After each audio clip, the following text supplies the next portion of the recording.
자, 설문조사를 열심히 돌려서 데이터를 쫙 모았는데 근데 이 결과 진짜 믿어도 되는 건가? 이런 생각 한 번쯤 해보셨죠? 맞아요. 아무리 데이터를 많이 모아도 우리가 사용한 측정 도구, 그러니까 설문지 자체가 탄탄하지 않으면 아무 소용이 없거든요.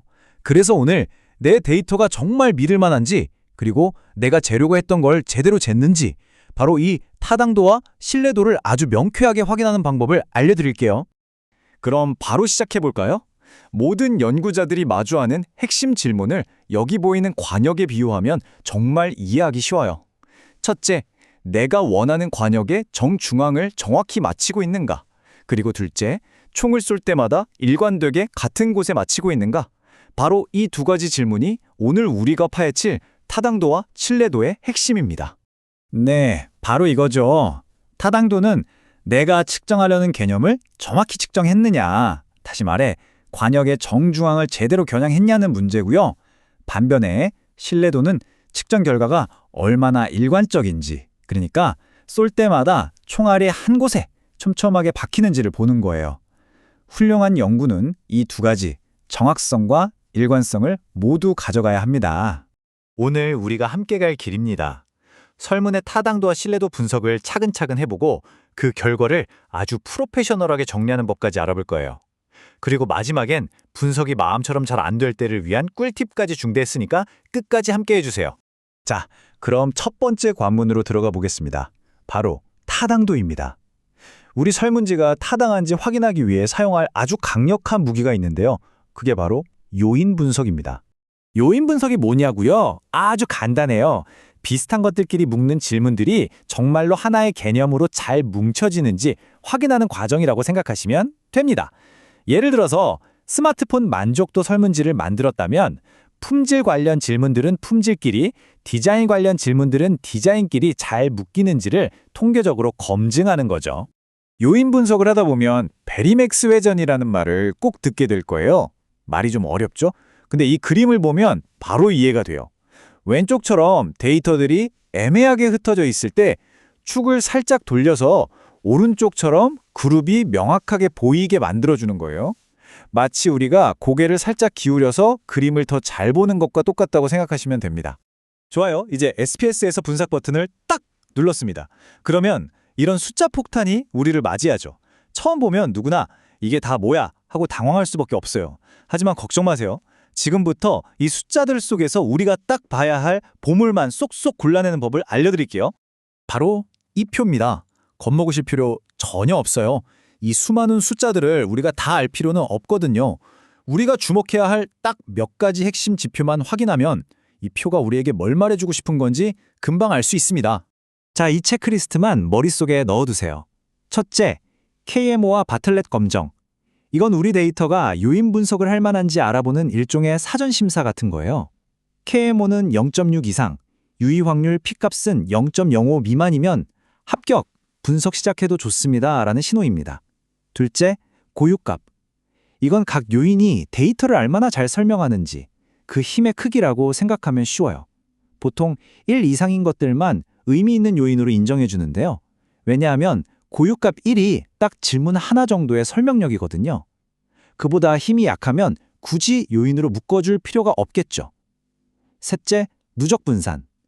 그래서 이 힘센 요인들이 다 합쳐서 전체 데이터의 몇 퍼센트를 설명해 주는지 보는 건데 60% 이상이면 아주 훌륭하다고 봅니다. 마지막으로 가장 중요한 요인 척제법. 각 질문이 해당 요인에 얼마나 강하게 착 달라붙어 있는지를 보여주는 점수예요. 0.4 이상이면 너는 이 요인 소속이구나 하고 볼 수 있는 거죠. 이 네 가지만 확인하면 끝입니다. 자, 이제 문항들이 올바른 개념으로 잘 묶이는지, 즉 타당도를 확인했어요. 그럼 다음 단계는 뭘까요? 바로 신뢰도입니다. 관역의 정중앙을 맞히는 것도 중요하지만 매번 쏠 때마다 일관되게 그곳을 맞힐 수 있는지도 봐야 하니까요. 신뢰도 분석은요, 우리가 요인 분석으로 묶어놓은 각 요인 안에 있는 질문들이 얼마나 일관성 있게, 그러니까 한 목소리를 내고 있는지를 확인하는 과정입니다. 이때 가장 널리 쓰이는 선수가 바로 크롬바흐 알파값입니다. 그래서 우리가 기억해야 할 숫자는 바로 이겁니다. 0.7. 보통 사회과학 연구에서는요, 크롬바 알파 값이 0.7을 넘으면 이 측정 도구는 꽤 신뢰할 만하구나라고 판단합니다. 아주 깔끔한 기준점이죠. 이 스마트폰 설문조사 결과를 한번 보세요. 품질, 이용 편의성 같은 모든 요인에서 크롬바그 알파 값이 기준점인 0.7을 훌쩍 넘어서 0.8, 심지어 0.9를 넘는 값도 보이네요. 이건 정말 좋은 신호예요. 각 요인을 구성하는 질문들이 아주 일관되게 같은 개념을 측정하고 있다는 강력한 증거가 되는 거죠. 좋습니다. 이제 분석도 다 끝났으니 가장 뿌듯한 단계로 넘어가 볼까요? 이 복잡한 SPSS 결과물을 어떻게 하면 논문이나 보고서에 착 들어갈 깔끔하고 전문가다운 표로 변신시킬 수 있을까요? 결과를 보고할 때 가장 중요한 목표를 잊으면 안 돼요. 보는 사람이 이 사람은 이런 분석을 했고 핵심 결과는 이거구나. 그래서 최종적으로 이런 요인들이 나왔구나 하는 걸 한눈에 명확하게 알 수 있도록 전달하는 겁니다. 핵심은 뭐다? 바로 명확함과 간결함입니다. 요인 분석 결과를 보고하는 4단계. 이것만 기억하세요. 첫째, 어떤 분석 방법을 썼는지 적어주고요. 둘째, 총 몇 개 문항으로 분석했는지, 혹시 분석 과정에서 제외한 문항이 있다면 그것도 알려줘야 합니다. 셋째, KMO 값이나 누적 분산 같은 핵심 수치들을 보고해주고요. 마지막으로 최종적으로 뽑아낸 요인들에 멋진 이름을 붙여주고 어떤 문항들이 포함됐는지 설명해주면 완벽합니다. 그리고 바로 이게 그 최종 결과물입니다. 와, 정말 깔끔하죠? 복잡했던 SPSS 결과가 이렇게 한눈에 쏙 들어오는 표로 정리됐습니다. 어떤 질문이 어떤 요인에 속하는지, 핵심 통계치는 얼마인지 누가 봐도 바로 이해할 수 있겠죠?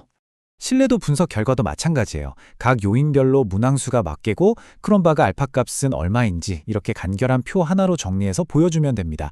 이 표 하나만으로도 제 연구는 이렇게 신뢰할 만한 도구를 사용했습니다. 라고 자신 있게 말할 수 있는 거죠. 자, 이제 마지막으로 많은 분들이 실제로 분석하다가 부딪히는 문제에 대한 전문가 팁을 좀 드려볼까 합니다. 이론처럼 요인들이 깔끔하게 딱딱 묶이지 않을 때 도대체 어떻게 해야 할까요? 바로 이 질문이죠. 나는 분명히 4개의 요인을 생각하고 질문들을 만들었는데 요인 분석을 돌려보니 전혀 엉뚱한 결과가 나올 때 정말 많은 분들이 이 지점에서 좌절하고 힘들어합니다. 이 그림이 바로 그런 멘붕 오는 상황의 예시입니다. 이 요인에 속해야 할 문항이 저 요인에도 걸쳐 있고 전혀 상관없어 보이는 문항들끼리 갑자기 한 팀으로 묶여버리는 이런 경우를 말하는 거죠. 이럴 때 시도해 볼 수 있는 아주 현실적인 3단계 해결책입니다. 첫째, 혹시 응답자들이 질문의 의미를 오해한 건 아닐까? 문항의 표현을 다시 한번 꼼꼼히 감토해 보세요. 둘째, 긍정 질문과 부정 질문을 섞어 썼다면 여코딩이 제대로 됐는지 꼭 확인해야 합니다.